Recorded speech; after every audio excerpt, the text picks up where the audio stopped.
Hello hi guys, how are you all? Welcome to hello world Telugu. ఈ రోజు మనం CSS అంటే ఏంటి, వెబ్ లో సిఎస్ఎస్ రోల్ ఏంటో నేర్చుకుందాం. సిఎస్ఎస్ అంటే కాస్కేడింగ్ స్టైల్ షీట్స్ అనేది మోడర్న్ వెబ్ డెవలప్మెంట్ లో ఒక క్రూషియల్ కాంపోనెంట్. ఇది ఒక మార్కప్ లాంగ్వేజ్. దీన్ని HTML కి స్టైల్స్ అప్లై చేయడానికి యూజ్ చేస్తారు. ఇన్ సింప్లర్ టర్మ్స్, HTML ఒక వెబ్ పేజ్ కి స్ట్రక్చర్ అయితే CSS దాన్ని బ్యూటిఫుల్ గా లుక్ అయ్యేలా చేస్తుంది. దీని ప్రైమరీ రోల్ ఏంటంటే to separate the content of a web page from it's visual representation. ఈ సెపరేషన్ వల్ల వెబ్ డెవలపర్స్ ఫ్లెక్సిబుల్ మరియు మెయింటైనబుల్ వెబ్సైట్స్ క్రియేట్ చేయగలుగుతారు. విత్ CSS మీరు layouts, colours, fonts, overall visual appearance of web pages ని control చేయగలరు. అది కూడా HTML structure ని ఆల్టర్ చేయకుండా. మనం ఫస్ట్ ఇంట్రొడక్షన్ వీడియోలో అనాలజీ గురించి మాట్లాడుకున్నాం, అది గుర్తుందా మీకు? అదే వెబ్సైట్ ని ఒక హౌస్ లా అనుకుంటే HTML అనేది ఫౌండేషన్ అండ్ ఫ్రేమ్వర్క్, CSS అనేది పెయింట్, వాల్ పేపర్, డెకరేషన్స్ లాంటివి. సో అవే ఆ హౌస్ కి విజువల్లీ అపియలింగ్ అండ్ యూనిక్ గా చేస్తాయి. CSS HTML ఎలిమెంట్స్ ని సెలెక్ట్ చేసి వాటికి స్టైల్స్ ని అప్లై చేస్తుంది. ఈ స్టైల్లో కలర్, ఫాంట్ సైజ్ లాంటి ప్రాపర్టీస్ ఉంటాయి. వీటిని చేంజ్ చేయడం వల్ల వెబ్ పేజ్ లుక్ డ్రామాటికల్ గా ఆల్టర్ అవుతుంది, అది కూడా కంటెంట్ మార్చకుండా. One of the most powerful aspects of CSS is its ability to create responsive designs. అంటే CSS తో మీరు desktop computer, tablet, smart phone ఏ డివైస్ అయినా మీ వెబ్సైట్ ని గ్రేట్ గా లుక్ అయ్యేలా డిజైన్ చేయగలుగుతారు. CSS ద్వారా మీ layouts, font sizes, visual elements ని డివైస్ స్క్రీన్ సైజ్ ఆధారంగా అడ్జస్ట్ చేయొచ్చు. Another important feature of CSS is its cascading nature. ఇదే దాని పేరులోని కాస్కేడింగ్ కి రీజన్. ఇది అంటే స్టైల్స్ ఇన్హెరిట్ అవ్వడం, ఓవర్ రిడెన్ అవ్వడం పాసిబుల్ అవుతుంది. దాంతో ఒక hierarchical structure of styling build అవుతుంది. CSS also supports the use of external style sheets. అంటే మీరు మీ స్టైలింగ్ రూల్స్ అన్ని ఒక సపరేట్ ఫైల్లో ఉంచి దాన్ని మల్టిపుల్ HTML పేజెస్ కి లింక్ చేయొచ్చు. ఈ ఫీచర్ వల్ల వెబ్సైట్స్, ఎస్పెషల్లీ పెద్దవి, చాలా మెయింటైనబుల్ అవుతాయి. ఎందుకంటే మీరు ప్రతి పేజ్ లో స్టైల్ మార్చాల్సిన అవసరం లేకుండా ఒక్క CSS ఫైల్లో చేంజ్ చేస్తే అది అన్ని లింక్డ్ పేజెస్ కి అప్లై అవుతుంది. In the world of web development, CSS plays a vital role in creating visually appealing, responsive and user-friendly websites. ఇది డెవలపర్స్ కి సింపుల్ HTML డాక్యుమెంట్స్ ని ఎంగేజింగ్ వెబ్ ఎక్స్పీరియన్సెస్ గా ట్రాన్స్ఫార్మ్ చేసే పవర్ ఇస్తుంది. అవి users attention capture చేసి web content తో interaction ని ఎన్హాన్స్ చేస్తుంది. Now we will look into basic anatomy of a CSS rule. ఒక వెబ్ పేజ్ స్టైల్స్ కి CSS రెస్పాన్సిబుల్. ఈ స్టైల్స్ అన్ని వేరియస్ CSS రూల్స్ తో తయారవుతాయి. A CSS rule is made up of two main parts, selector and a declaration block. ఇది దాని basic syntax. Selector అనేది CSS లో ఒక ప్యాటర్న్. ఇది స్పెసిఫిక్ HTML ఎలిమెంట్స్ ని ఐడెంటిఫై చేసి స్టైలింగ్ అప్లై చేయడానికి యూజ్ అవుతుంది. దీని examples type selectors, class selectors, ID selectors. Curly braces ని డిక్లరేషన్ బ్లాక్ అంటారు. డిక్లరేషన్ బ్లాక్ ఒక గివెన్ సెలెక్టర్ లేదా సెలెక్టర్స్ కి సెట్ ఆఫ్ స్టైల్స్ అప్లై చేస్తుంది. ఈ డిక్లరేషన్ బ్లాక్ లోపల సిరీస్ ఆఫ్ డిక్లరేషన్స్ ఉంటాయి. డిక్లరేషన్ కి ఒక ప్రాపర్టీ అండ్ వాల్యూ ఉంటాయి. ప్రాపర్టీ అనేది CSS ఐడెంటిఫైయర్. ఇది ఏ ఫీచర్ స్టైల్ చేయబడుతుందో స్పెసిఫై చేస్తుంది. Example background colour property. Value అనేది ఆ ప్రాపర్టీకి అప్లై అయ్యే స్పెసిఫిక్ సెట్టింగ్. అంటే మనం ఒక ఎగ్జాంపుల్ చూద్దాం. ప్రాపర్టీ బ్యాక్గ్రౌండ్ కలర్ అప్లై చేసి వాల్యూ పర్పుల్ అప్లై చేస్తే ఇది బ్యాక్గ్రౌండ్ కలర్ ని పర్పుల్ గా సెట్ చేస్తుంది. ఆఫ్టర్ ఈచ్ ప్రాపర్టీ నేమ్ మీరు ఒక కాలన్ ప్లేస్ చేయాలి. ఆఫ్టర్ ఈచ్ వాల్యూ మీరు ఒక సెమీకాలన్ పెట్టాలి. మనకి CSS రూల్ కి సింటాక్స్ ఏంటో తెలిసింది కదా, ఇప్పుడు మనం దానికి ఒక ఎగ్జాంపుల్ చూద్దాం. ఈ CSS రూల్ లో ఒక టైప్ సెలెక్టర్ అన్ని పారాగ్రాఫ్ ఎలిమెంట్స్ ని పేజ్ మీద టార్గెట్ చేస్తుంది. ఇన్సైడ్ ద డిక్లరేషన్ బ్లాక్ ఒక డిక్లరేషన్ ఉంది. ఈ డిక్లరేషన్ లో property equals to colour, value equals to blue అని ఉంది.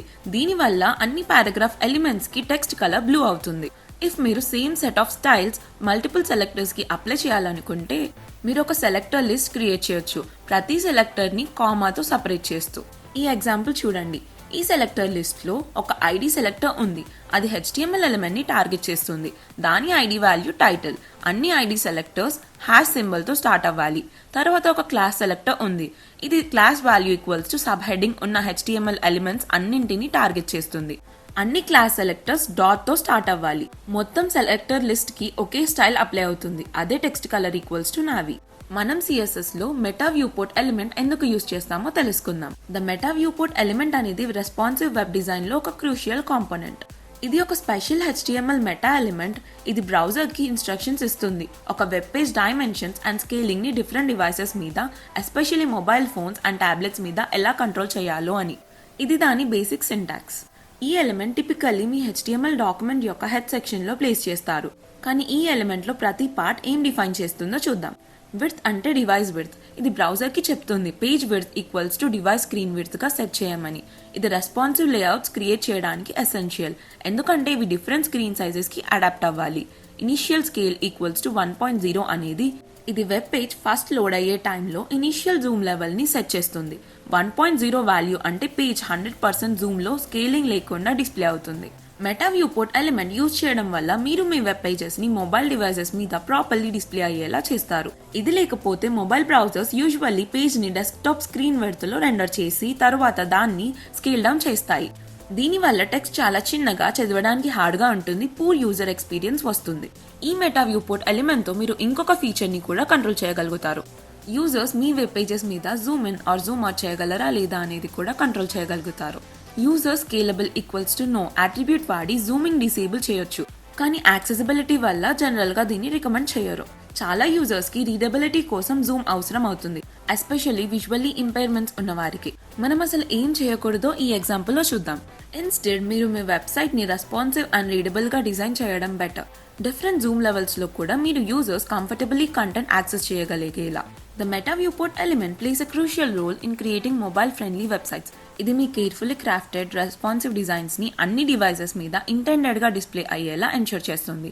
అందువల్ల విజిటర్స్ కి బెటర్ యూజర్ ఎక్స్పీరియన్స్ వస్తుంది. HTML కి అప్లై అయ్యే డిఫాల్ట్ బ్రౌజర్ స్టైల్స్ ఏవో చూద్దాం. మీరు ఎప్పుడైతే HTML అండ్ CSS తో వర్క్ చేయడం స్టార్ట్ చేస్తారో you will notice that some styles are applied to your web pages even before you write any CSS. వీటినే డిఫాల్ట్ బ్రౌజర్ స్టైల్స్ లేదా యూజర్ ఏజెంట్ స్టైల్స్ అని అంటారు. ఈ default browser styles basic formatting ఇస్తాయి. దీనివల్ల HTML elements అన్ని readable గా అన్ని బ్రౌజర్స్ లో కనిపిస్తాయి.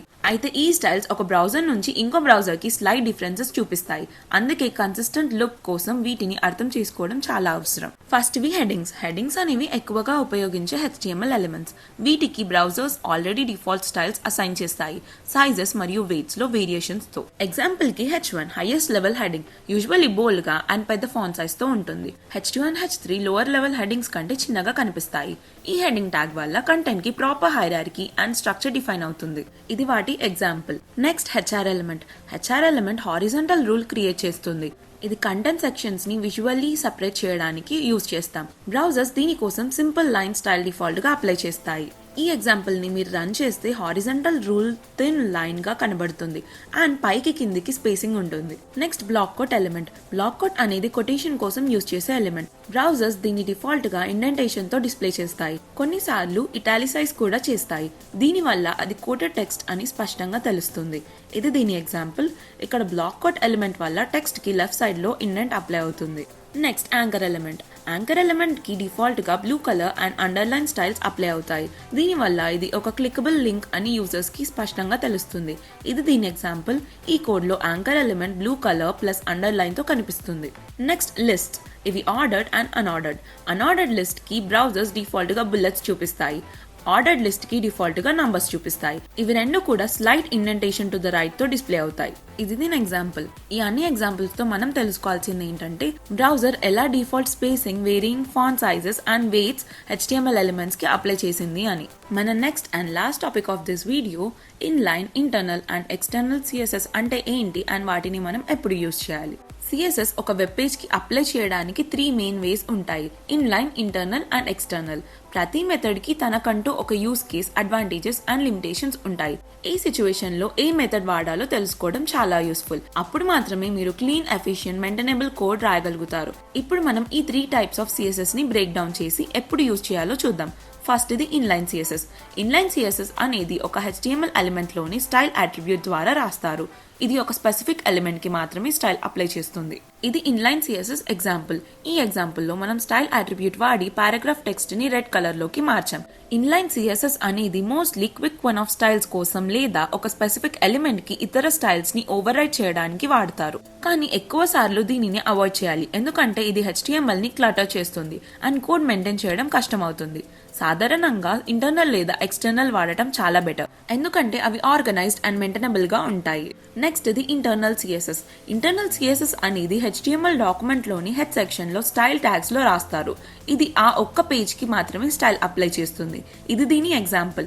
ఈ ఎగ్జాంపుల్ లో ఇంటర్నల్ సిఎస్ఎస్ అన్ని P ఎలిమెంట్స్ కి బ్లూ టెక్స్ట్ అప్లై చేస్తుంది. ఇంటర్నల్ సిఎస్ఎస్ అనేది ఒక స్పెసిఫిక్ పేజ్ కి మాత్రమే స్టైల్స్ అప్లై చేయాల్సినప్పుడు బెస్ట్ గా యూజ్ చేస్తారు. ఎగ్జాంపుల్ కి సింగిల్ పేజ్ వెబ్సైట్స్ లేదా స్టైల్స్ మళ్ళీ వేరే పేజ్ లో యూజ్ చేయాల్సిన అవసరం లేని సమయంలో ఇది మంచిది. కానీ దీని డౌన్ సైడ్స్ కూడా ఉన్నాయి. రీయూజబిలిటీ ఉండదు, మల్టీ పేజెస్ లో వాడలేం. HTML మరియు CSS కలిపి ఉండటం వలన పెద్ద ప్రాజెక్ట్స్ లో మెయింటైన్ చేయడం కష్టమవుతుంది. External CSS. ఎక్స్టర్నల్ సిఎస్ఎస్ అనేది ఒక సపరేట్ .css ఫైల్లో రాసి దాన్ని HTML డాక్యుమెంట్ లో లింక్ ఎలిమెంట్ ద్వారా కనెక్ట్ చేస్తారు. ఇది మల్టిపుల్ పేజెస్ కి ఒకే కన్సిస్టెంట్ స్టైల్ అప్లై చేయడానికి ఉపయోగపడుతుంది. అందుకే ఇది preferred method in professional web development. ఇది దీని ఎగ్జాంపుల్. ముందు మీరు నేర్చుకున్నట్టే లింక్ ఎలిమెంట్ లోని రెల్ అట్రిబ్యూట్ అంటే కరెంట్ డాక్యుమెంట్ మరియు లింక్డ్ రిసోర్సెస్ మధ్య ఉన్న రిలేషన్షిప్ ని స్పెసిఫై చేస్తుంది. ఎగ్జాంపుల్ స్టైల్ షీట్ కి లింక్ చేయడం. href అట్రిబ్యూట్ అంటే ఈ రిసోర్స్ ఎక్కడ నుండి తీసుకోవాలో URL స్పెసిఫై చేస్తుంది. ఈ ఎగ్జాంపుల్ లో అన్ని P ఎలిమెంట్స్ కి టెక్స్ట్ కలర్ గ్రీన్ గా సెట్ అవుతుంది. ఎక్స్టర్నల్ సిఎస్ఎస్ అనేది పెద్ద ప్రాజెక్ట్ కి ఐడియల్, ఎందుకంటే ఒకే స్టైల్ ని చాలా పేజెస్ లో కన్సిస్టెంట్ గా మెయింటైన్ చేయొచ్చు. ఇది సెపరేషన్ ఆఫ్ కాన్సెప్ట్స్ ని ప్రమోట్ చేస్తుంది. HTML స్ట్రక్చర్ ని హ్యాండిల్ చేస్తుంది, CSS స్టైలింగ్ ని హ్యాండిల్ చేస్తుంది. దీని వల్ల కోడ్ మెయింటైనబుల్ అండ్ స్కేలబుల్ అవుతుంది. ఏ టైప్ ఆఫ్ CSS ఎప్పుడు యూజ్ చేయాలో తెలుసుకోవడం చాలా crucial. Mostly big and complex projects లో ఎక్స్టర్నల్ CSS ని వాడటం best approach. So this is for today's video guys. Next వీడియోలో CSS గురించి ఇంకా చాలా నేర్చుకుందాం. Until then, please do like, share and subscribe to my YouTube channel Hello World Telugu.